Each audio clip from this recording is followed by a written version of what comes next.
What makes a good political speaker?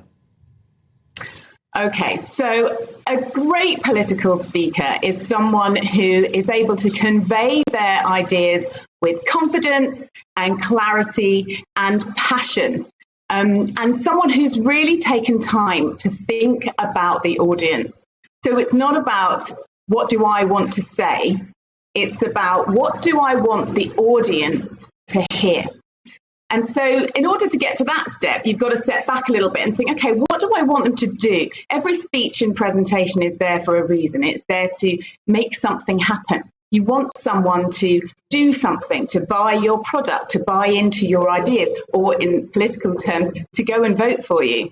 So it's really important that that's the sort of driving force for any speech that Rishi or any politician ever has to give. Well, we've had an array of prime ministers in the last couple of years, haven't we? We've had obviously David Cameron, Theresa May, Liz Truss, Boris, and now Rishi. Out of that collection of prime ministers, who do you think was the best and why? It's really interesting, isn't it? Because people really warmed to Boris.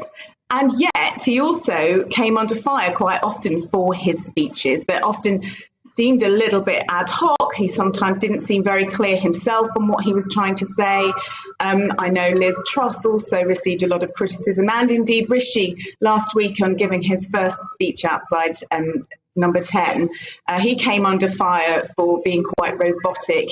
And it's not my style to criticise people. I'm more about building people up, because I know that Rishi, for instance, is a really experienced public speaker, but I would be working with him on a sort of dual approach. So it's about the content of the speech and what he's saying and the delivery of that speech, because so if I was working with Rishi, I think he very clearly knows that every speech he's going to give from now until the general election, the action that he wants to come out of it is that he wants the electorate to go and vote for his party. So every speech he gives is going to be driving his party towards what he hopes will be a successful outcome at general election.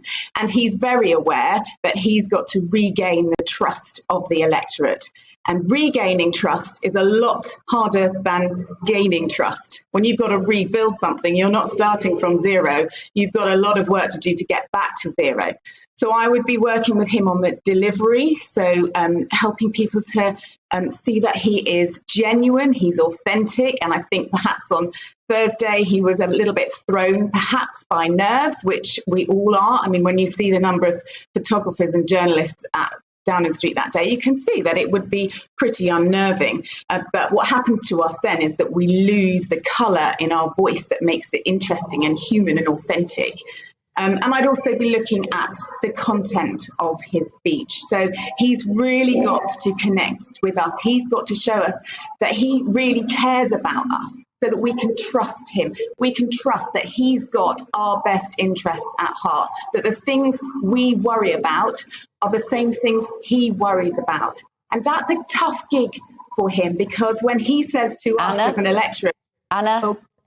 Yeah, I was going to say, thank you very much indeed. And we've got to do that. We've got to get authenticity. We've got to get trust. It is the content. And obviously, it's always thinking of your audience. Thank you very much indeed for those top tips this morning.